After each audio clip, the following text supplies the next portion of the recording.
Hello and welcome to Favorite Cricket on Favorite Sport. For today's preview, as we finally get a match at the Wanderers, the Bull Ring, home of some of the most extraordinary matches that have taken place on South African soil. And it is our first opportunity for the Joburg Super Kings to play in front of a home crowd.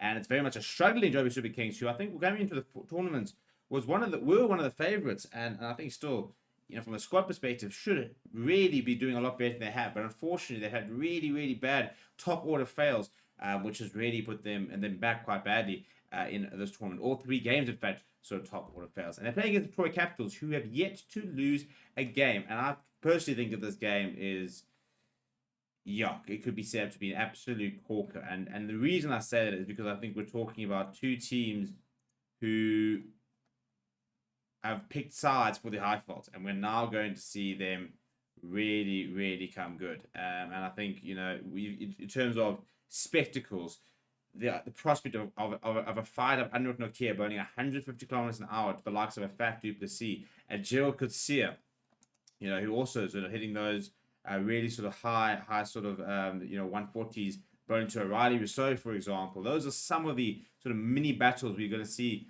tomorrow. Or this evening rather, and I think it's going to be a very good clash. And I just really hope that the likes of Janne Milan, Rita Hendricks who've really struggled to get going as an opening pair come good. They've got so much quality that you can't even imagine that it really is a sort of a matter of time before they really do manage to click and get off the Joburg Super Kings off to the sort of start that they need. I think Donovan Ferreira as well, for example, plays as cricket at the Titans. A lot of players who will really suit a high fault deck, and hopefully, and often is the case, that the high fault or Wanderers wicket tends to be an absolute belter. And I think it'll be, very quick. I think it'll come onto the ball really nicely, and I think there's going to be an opportunity for Stephen Fleming's men to really set the tone. But equally, I think Victoria Capitals have got a lot of players, and we saw exactly what William Jacks thought about in the last game. We've seen how Phil starts to come off. We haven't really seen Riley So go off yet this tournament. We kind of feel that it's going to be a matter of time. It'll be interesting to see almost from a selection point of view. I'm sure we'll probably see Darren de Pavillon, for example. It'll be interesting to see if we see Josh Little, and how sort of pacey the Victoria Capitals go.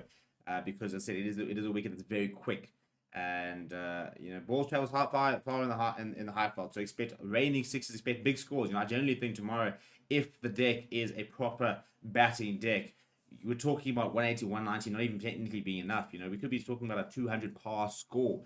If the Wanderers is at where we know it can be a deck which is absolutely phenomenal for batting.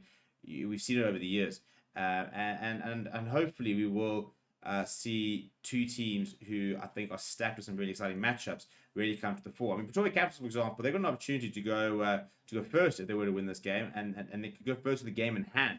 MR Cape Town currently top the log with 9 points. Pretoria Capitals is 1 point behind them, despite having played a game fewer. Same as Durban Super Giants, who are tied, in fact, with Pretoria Capitals, but 1 game fewer. So Pretoria Capitals, if they to win tomorrow, they become the first team to go 3 from 3 and put them in a really dominant position. Joburg Super Kings sitting last on the log with 4 points. For example, a win against Pretoria Capitals would double their points, and if they were to get a bonus point win, for example, all of a sudden they could get up to tied first, depending on what happens in the Paul Royals versus Durban Super Giants. So obviously, because it is so early in the tournament, any wins or any sort of results can move you quite quickly up the table. And I think the most important thing is Joburg Super Kings lose tomorrow, and they're sitting there with 3 losses, and it becomes quite difficult to catch up. You win, you put yourself, you really do put the cat amongst the pigeons once again. Let me know what you think's going to happen in the game. I'm actually going to the game, which I'm very excited about, so very cool to see exactly what the SA20 is all about. We've seen amazing crowds across the country. Very interested to see the type of crowd we will get at the Wanderers, which is obviously the biggest stadium in the country. Let me know who you think's going to win down in the comments below. Please do smash like on the video and subscribe to the channel as well. Thank you very much for watching. My name is Steven. I'll chat to you soon.